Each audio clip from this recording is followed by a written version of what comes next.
Welcome to New Consciousness Review. I'm Miriam Knight, and our guest today is Mark Nepo. He is a poet and a philosopher who has taught in the fields of poetry and spirituality for over 30 years. He's the author of 15 books, including the New York Times #1 bestseller, The Book of Awakening, 7,000 Ways to Listen, which won the 2012 Books for a Better Life Award, and The Exquisite Risk, which was cited by Spirituality and Practice as one of the best spiritual books of 2005. Mark has appeared several times with Oprah Winfrey on her Super Soul Sunday program on OWN TV, and he will be part of Oprah's upcoming The Life You Want weekend tour. We'll hear more about that later. Today, we're going to discuss his new book of spiritual inquiry, The Endless Practice, Becoming Who You Were Born to Be. Mark Nepo, welcome. Thank you. It's wonderful to be with you. Thanks for having me. It's absolutely my pleasure. Mark, you mentioned in your book the 17th century Japanese Zen master Shido Bunan, who was a gatekeeper for many years until he awakened to the life of a poet. Do you think you were born to be a poet, and what awakened you to that life? Well, I think let me frame it in this way, is that I believe that each of us has a poet in our heart, and it manifests differently. And I think that each of us is born with an incredible gift if we can just find it and befriend it. You know, for me, it's the way of seeing the world through metaphor and being able to be in conversation and express that and be in that state. But it could be many different things. And so when I say that the endless practice is becoming who we were born to be, I don't really mean it in terms of like, oh, you were born to be President of the United States, or you were born to be, you know, a famous whatever. You know, it's more that I feel that each of us has a light that we carry from birth, and we're encased, you know, in this human form. And from the inner life coming out through the heart and through the river of experience wearing us from the outside, that light's destiny is to join with the world. And that's becoming who we were born to be. I was really challenged to try and read your book in a week. Because it just begs to be dipped into and savored. There's just such richness, not only of ideas, but of language, of metaphor. You just want to go off into a reverie, and you have these kind of contemplation suggestions at the end of each chapter. So it was really quite cruel to have to try and rush through it. Well, thank you. I appreciate that. One of the things that I was curious about was that you came down with cancer at quite an early age, and you were very severely ill. Did that kind of shift you over onto the road of spirituality or deeper spirituality than you had before? Well, yes, and let me express it this way. You know, I was always, I think I've always had the same world view, but I think that almost dying and still being here did several things. And I would, you know, I'd like to say it was through some wisdom on my part, but really not. and one was that, you know, I woke up on, I'm 63, and this was in my mid-30s, and I woke up on the other side, and my heart now served my mind and not the other way around. And I also woke up, you know, I was raised Jewish, I am Jewish, but I'm a student. I woke up on the other side of this journey, a student of all paths, because I was challenged by still being here to believe in everything. You know, I was blessed to have people from all faiths offer kindness and help, and so I was not and still not wise enough to know what worked and what didn't. So I landed back in life a little closer to everything, needing to believe in everything, and all my work these last 25 years, all my books, my teaching, is looking for the common center of all spiritual paths and for the unique gifts of each with an aim to help myself and others inhabit our own wisdom in a very personal and immediate way. Well, if there is one message in the world that is needed today, it is that one. Just so incredibly important and central to our future as humanity. So, go ahead. What is the soul, in your opinion? Did you actually have an out-of-body or near-death experience during your illness? How did you come to your view of the nature of the soul? Well, I think that I was, clarified by almost dying. I don't know if I had an out-of-body or near-death experience, but the way that I would describe it is, imagine that you're standing on a cliff and there's an immense view, and you lean over to see a little more, and you lean a little further. Well, I felt like cancer pushed me off the ledge, and the miracle was that I got put back on the ledge. I didn't die. But in that adrenaline rush as I was falling, I saw more than maybe I was supposed to. and then I'm still here. And in that adrenaline rush, a lot of things were burned off of me. That is, I woke with less of an ability to pretend. I woke with less ego. Now, certainly, I'm human every day. I struggle like everyone else with all the things that we do, whether it's pride and fear and, all of that. But I mean at a deeper level, not below the fluctuations of personality. I was blessed in this harsh journey to have left between inside and outside when I awoke. And so I had new eyes. And so my understanding of the soul is that each of us has something that's our own particular portion of universal spirit. And when I go deep enough into me, I find you. And when you go to the bottom in the truthful way of your experience, you touch into me. Because, yes, I can get stuck in the circumstances of my life if I don't go deep enough. I can get stuck in my own story. But when I can face what is mine to face and work with what I'm given, my particular piece of soul, of spirit, takes me to the bottom where I touch into the well of all spirit. So, that starts to speak to my understanding of the soul. And let me just say, that's where, when we touch that's where resilience starts to reveal itself. When we are thoroughly ourselves, and because we've been so thoroughly ourselves, we touch and we are supported by the buoyancy of all spirit.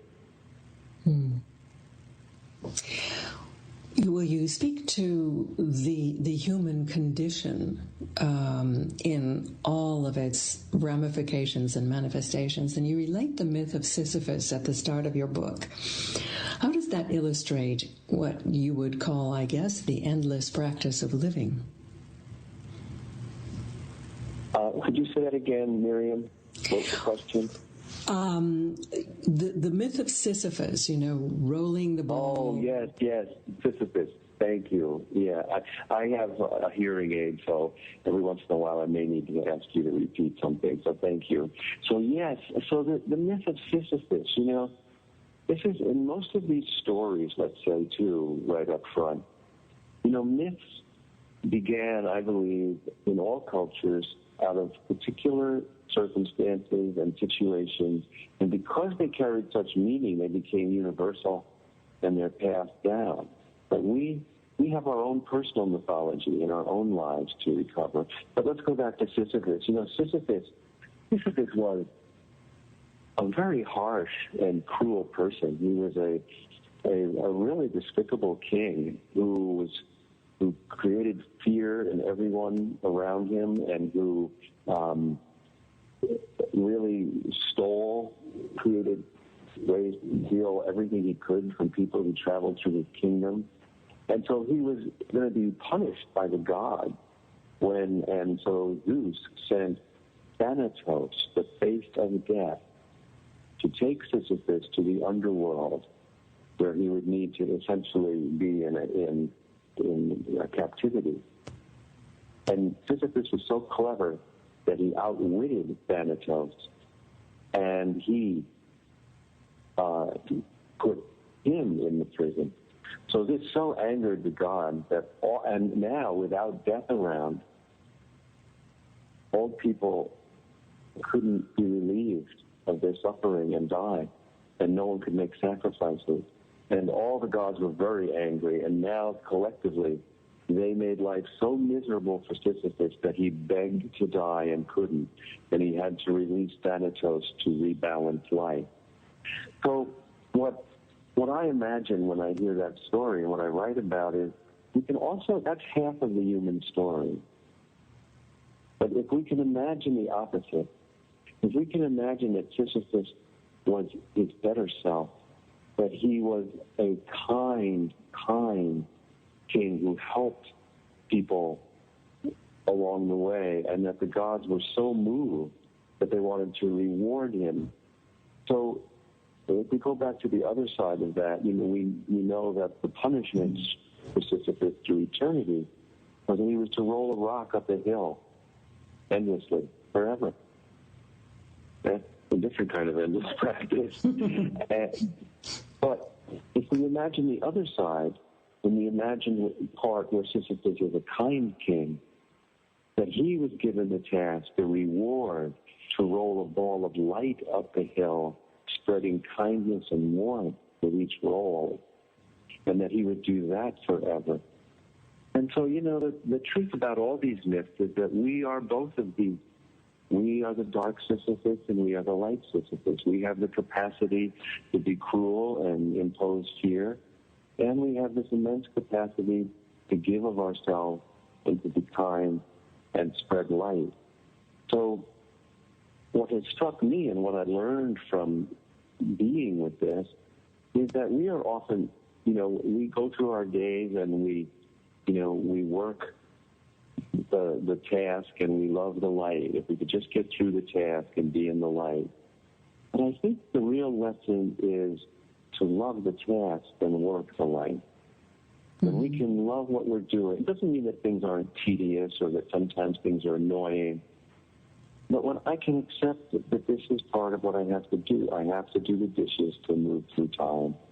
I have to pay the bills to move through time. And it doesn't glorify them or fool myself, but when we can be where we are, things always return to that extra glow that loving the task reveals. Still, that can be very hard if you're stuck in a dead-end, repetitive, or even, less than rewarding job. How would you suggest that people find the light in that situation? Well, I think that this is a very important thing, Once in a while we're blessed that the work we do gives us meaning. It's not always so. Often all of us, at some point or another, are asked to both survive and thrive. So,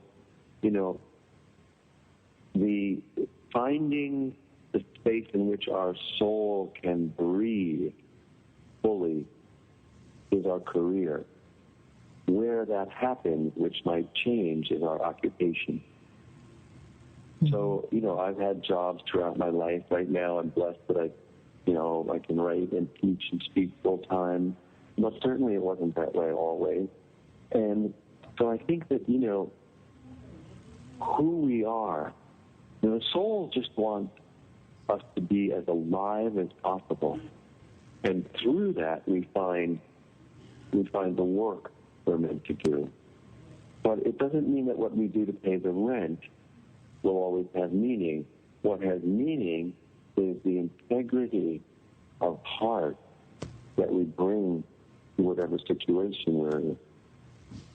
Mm-hmm. So that doesn't mean that I don't, doesn't mean that I have to pretend that if I'm doing something that doesn't really, I'm doing it because it's the job I could find.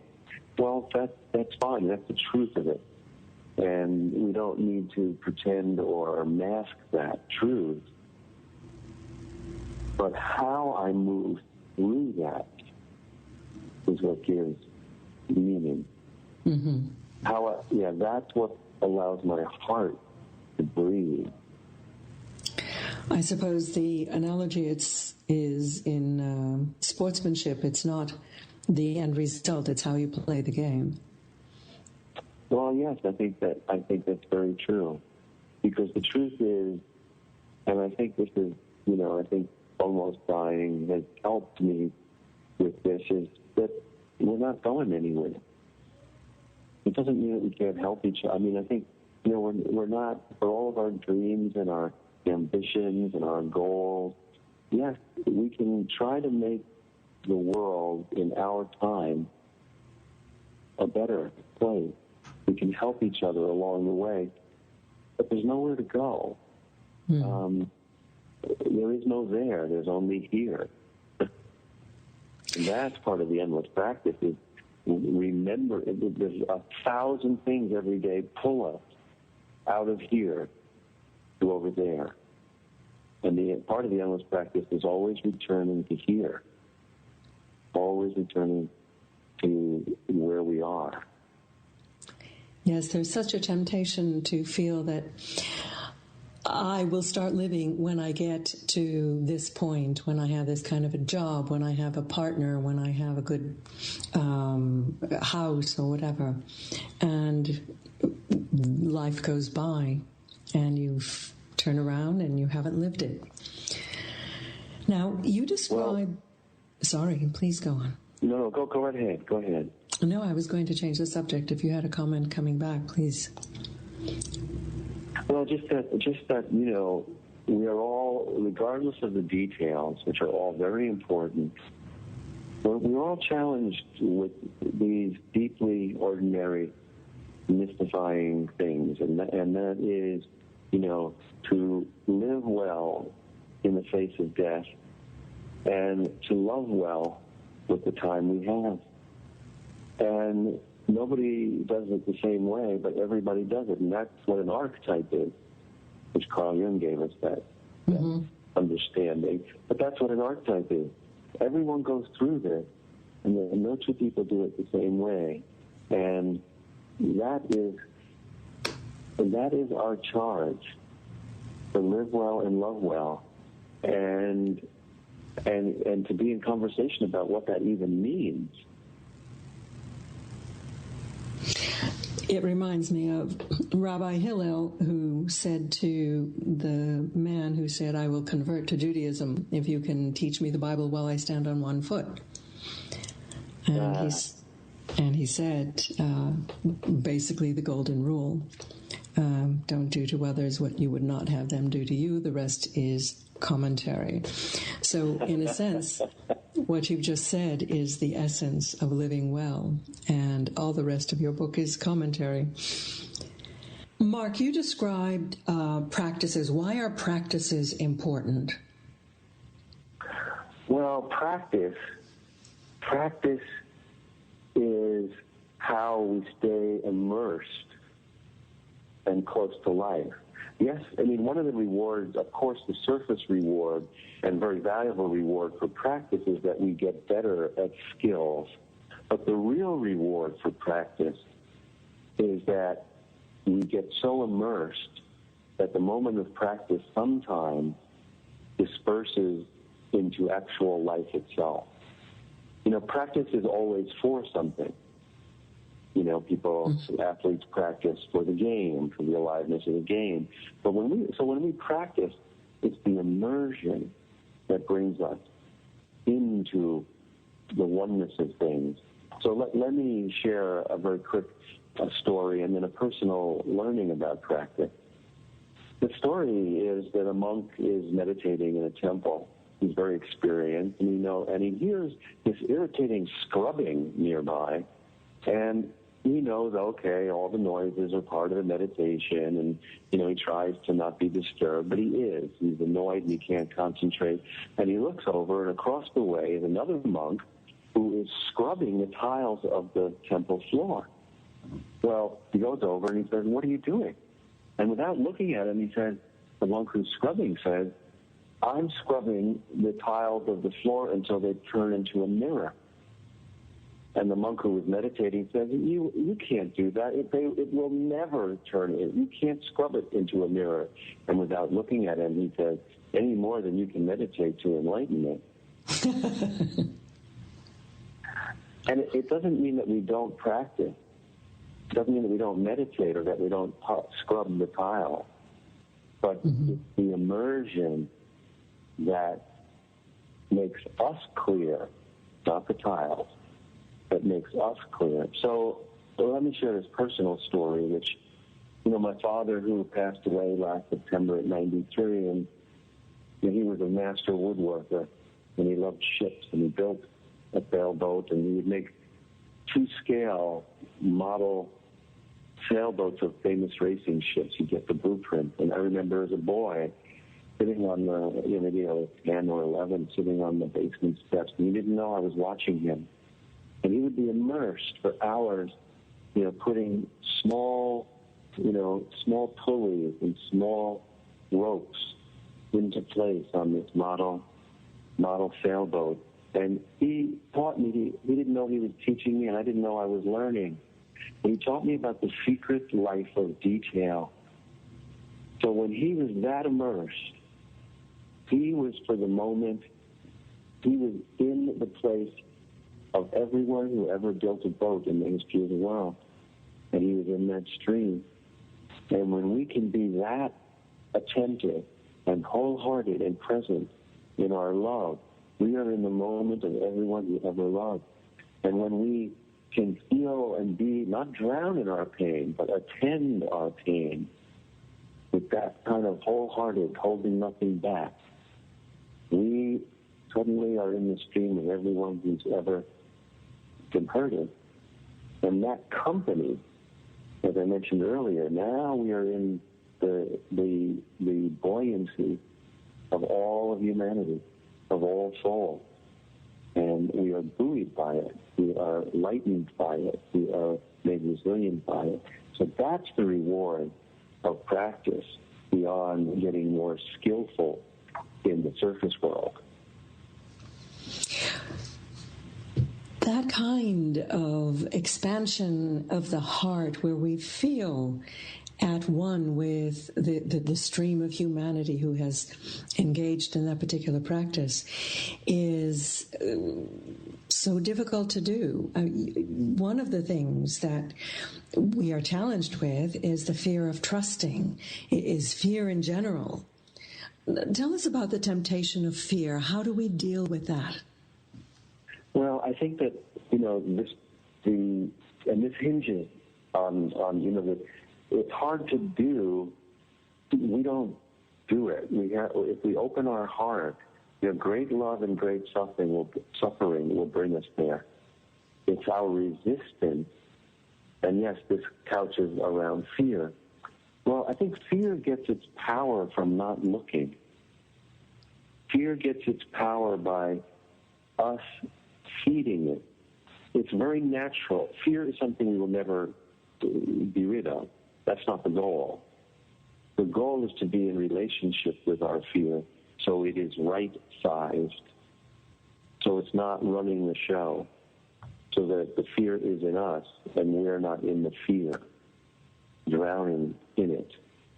And so I think this goes back to the deep but small step courage to look, just to look, however briefly, at what we're afraid of. Because I know in my own life that most of the things I'm afraid of, they've already happened. If I'm hurting and I'm afraid of the pain because I felt it, I'm already in pain. If I'm afraid that I'm going to lose someone, probably there's something in me that's already told me that they're already on their way. If I'm afraid that, whatever it might be, we often, because the heart moves quicker than our mind. So most of the time when we go to protect ourselves, we're keeping in rather than out what we've been troubled by. And this is why the courage to simply lean in, the word respect means to look again, to inspect again. So when we respect ourselves, when we respect our heart's attention, this helps to right-size our fear by, the true purpose of fear is, of course, to alert us to danger. But there's a difference between, I write about this in the Endless Practice, there's a difference between our actual ring of safety and the ring of fear we carry. So, say that there's 3 feet around me, that if something dangerous were to cross within 3 feet, then my true safety is threatened. But I keep my ring of fear where I think that line is 3 extra feet. Now that's 6 feet away from me. So part of our job, part of our practice of being human is to always bring our ring of fear and our ring of safety into accurate alignment. Because if we have more distance in our fear, if we treat our fear as if that's the real line, that life cannot come closer then we keep life and the things that will heal us and help us farther away. So we're always trying to be safe, but, if my ring of fear is 10, 12 feet, I'm just using it as a way so we can understand it, if that's that far away, and then I wonder why I'm lonely, why no one can reach me, why life feels kind of like it's numb, because I'm insulating myself from being touchable. Yeah. So by leaning in, by looking again, we start to reduce that distance and be closer to life and to the resources of life. I was particularly taken by something that you wrote, that when we least expect it, what is in the way is the way. The broken door lets in the light, the broken heart lets in the world. Can you expand on that? Sure. I think this is one of the humbling teachers. This is why obstacles are teachers. And in the Hindu tradition, they know this well because they have their beautiful deity Ganesh, or Ganesha, who is the provider and remover of obstacles. We understandably, and then we're kind of miseducated to think that this is a code to live by, but we think, if I could just get past this obstacle, then I'll be happy. If I can get over this sadness, then I'll be free. If I can, tidy all this up and clean it up, then I can play. Well, life keeps telling us that it's all of one unity. Everything comes at us all together. Water, if I'm thirsty, I need to drink water. I can't ask for just the hydrogen or the oxygen, because if you could pull it apart, it would no longer be water, and it would stop being quenching. And life is pain and joy and clarity and confusion and fear and certainty and everything. And we are asked to drink of it and to extract what's essential and discharge the rest.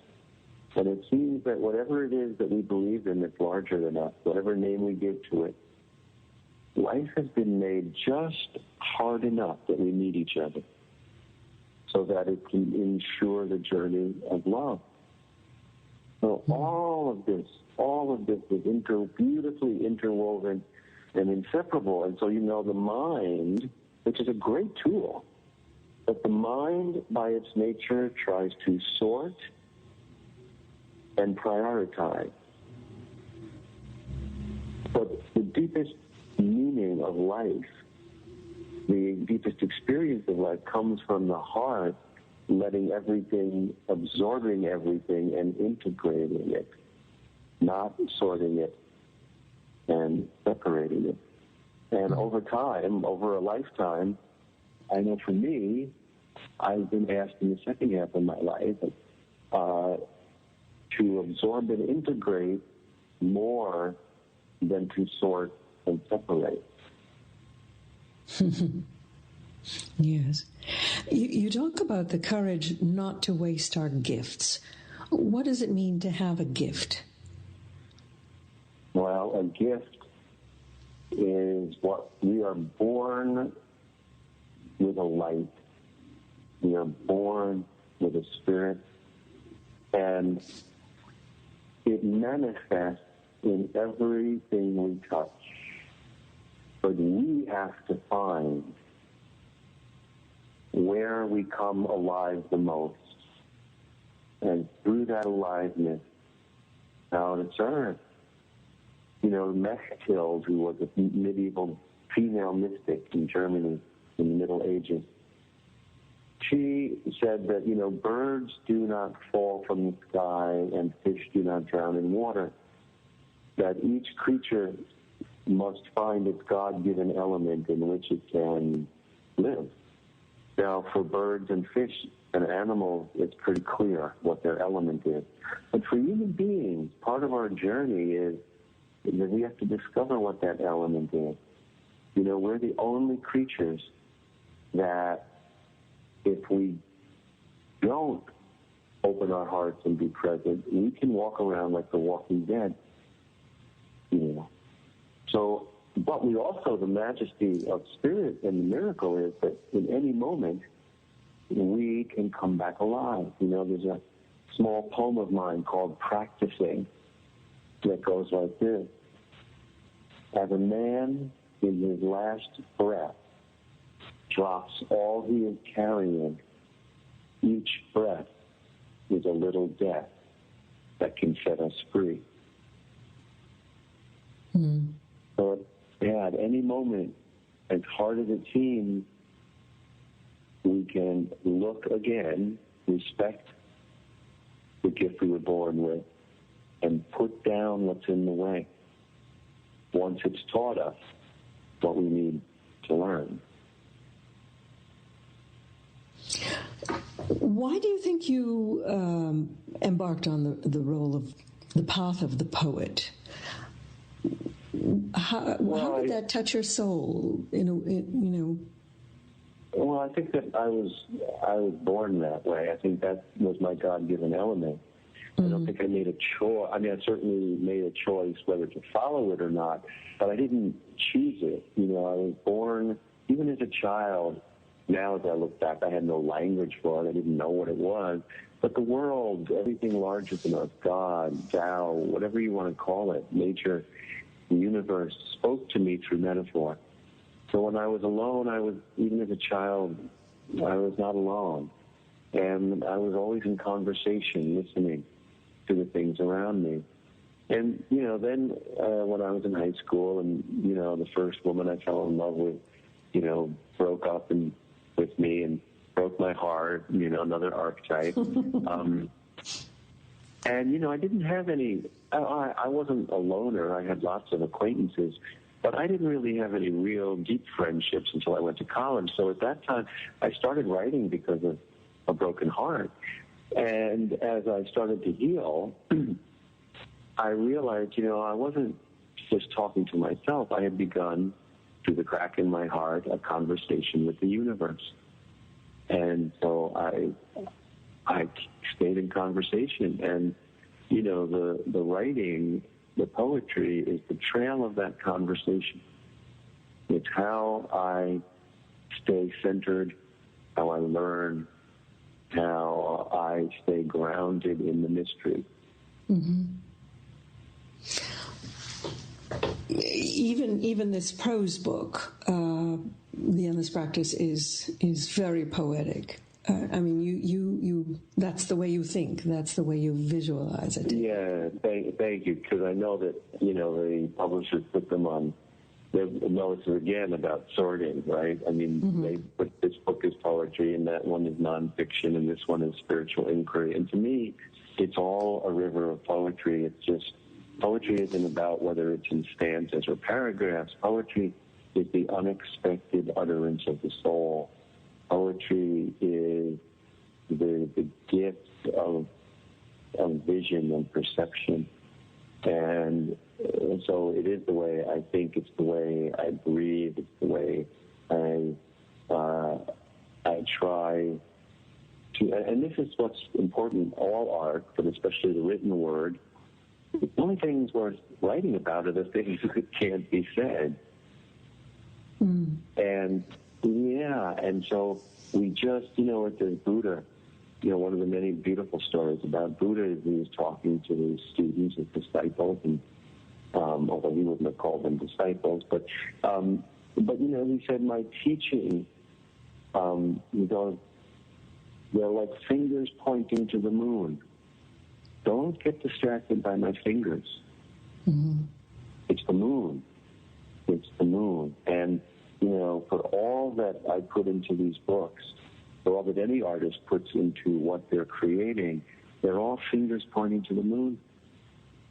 They're all, I want the book to point you to what it's trying to reflect and briefly bring into view, so that you can have your own relationship to it. And is that your hope for this book, that the readers will connect with the moon, if you will? Well, I hope, yes. My hope for all my books, and for the time that I'm blessed to have with people in person, is to help keep company so that people can befriend their gifts and inhabit their own wisdom. Mm-hmm. We live in a culture. Certainly, we can learn from each other. There have always been teachers. There have always been students. But a true teacher points you back to your own direct experience. We live in a culture, a cult of expertise, and the truth is. There's actually a chapter in 7,000 Ways to Listen that I looked into the history of what a sage is. And the word sage actually was originally a verb that meant to taste. To what? Isn't that amazing? Taste. Chase? Yes, to taste. Ah. T-A-S-T-E, yeah. So that's amazing. That's amazing. So this tells us that wisdom has always come from the direct tasting of life. And actually, the first time that the word sage appears is in the Hindu tradition, when the 7 sages are referred to, but they were Vedic poets, and they're not named. They're anonymous, whose work was to record the hymns of the universe. And so now it's not until Socrates in ancient Greece that we have the first naming of sages. He names the 7 sages of ancient Greece, actual people.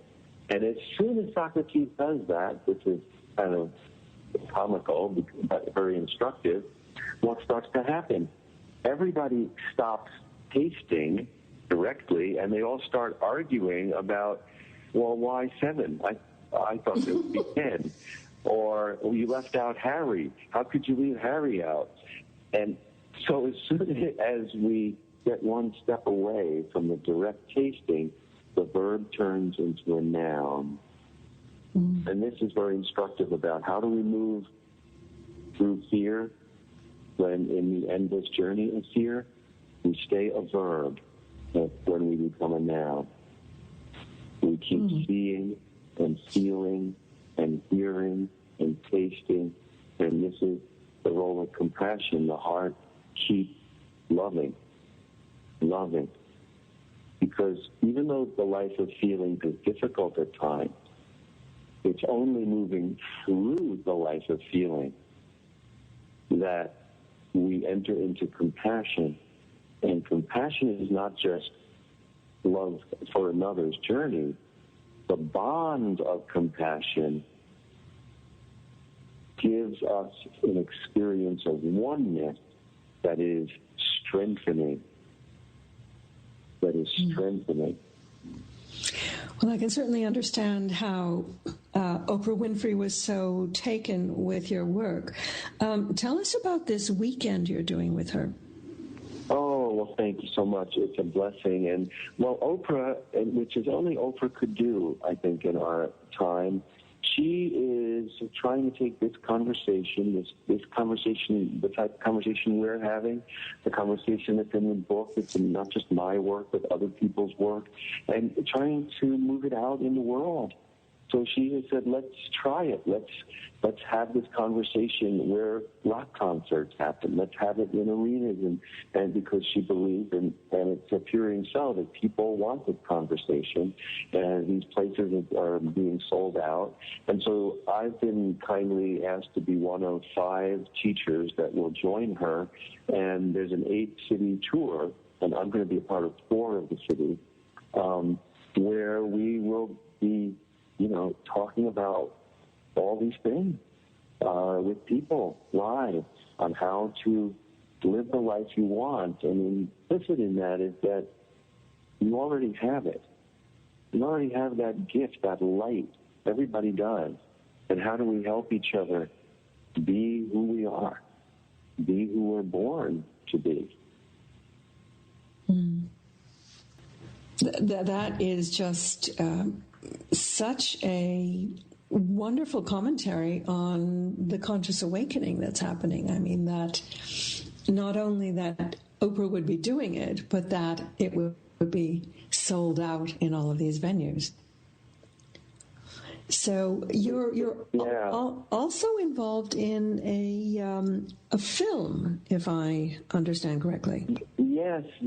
I think this is another example of the consciousness that's awakening around the world. There's this wonderful film, The Power of the Heart, that is made by the director Drew Harriet and Baptiste de Pop, and it's coming out October 7th, and I was very blessed to be a part of that film, along with many other teachers.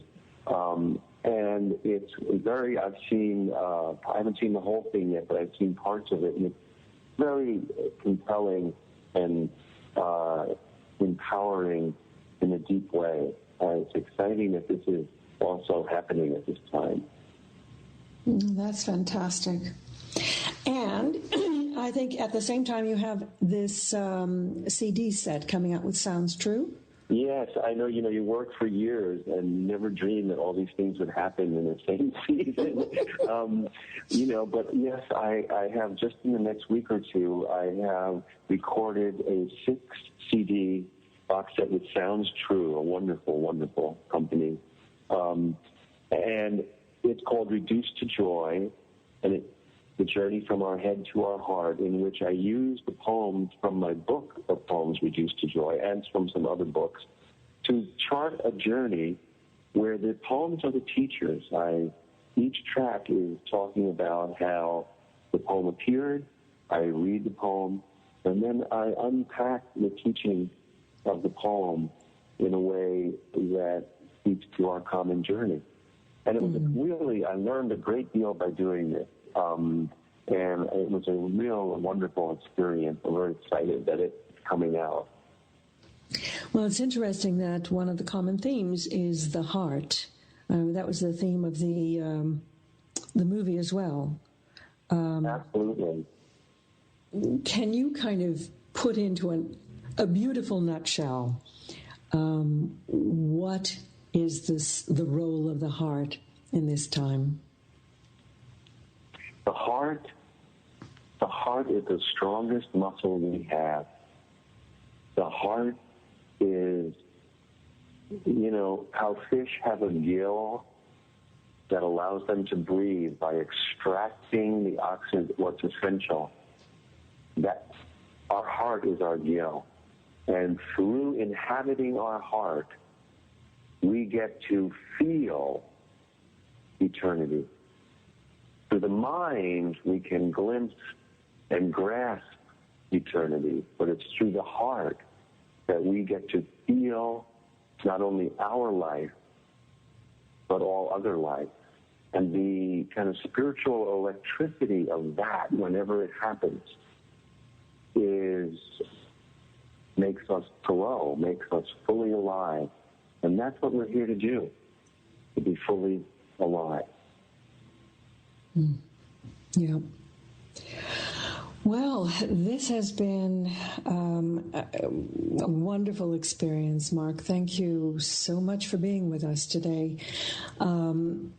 I wish you great success and enjoyment in that tour with Oprah and like a modern-day Chautauqua. I think it's exciting to have this happening. And best of luck with your book, The Endless Practice, and the CD set and the movie. Mark Nepo, a man of many parts, a poet and philosopher. Thank you so much for being with us. Well, thank you, and thank you for the work you're doing, too. This is a wonderful, deep space to be in together. Many blessings. All the best to you, too. Thank you. And now a quick word from our sponsor, namely me.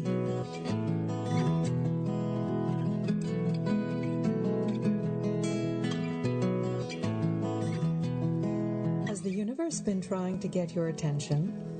What will it take for you to start to listen? I'm Miriam Knight, and I interviewed 37 individuals from all walks of life for our book, What Wags the World? Tales of Conscious Awakening. In it, they describe the cosmic 2x4s that changed their lives, and their answers may make you rethink your own ideas about the nature of reality.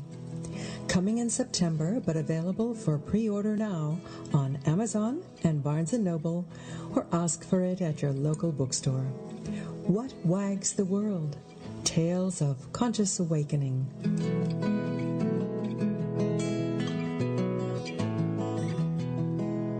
Seriously, if you like the kind of material that we cover here on New Consciousness Review, you are really going to love this book, if I do say so myself. What Wags the World? Tales of Conscious Awakening. Now, next week, our guest is going to be Piero Ferrucci. His book is a very appropriate book for these times of chaos and confusion. It's called Your Inner Will, Finding Personal Strength in Critical Times. And now we're going to close with our track of the week called Room for Everyone from Up With People.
Room for Everyone by Up With People. Up With People is a global education organization that aims to bring the world together through service and music. The unique combination of international travel, service learning, leadership development, and performing arts offers students an unparalleled experience and a pathway to make a difference in the world, one community at a time. They make fantastic music, and you can find out more about them at upwithpeople.org. Do yourself a favor and check them out. Well, that's more or less our show for today. I hope you enjoyed it, and I hope you'll join us next week. Until then, I'm Miriam Knight for New Consciousness Review. Thank you for listening. Goodbye.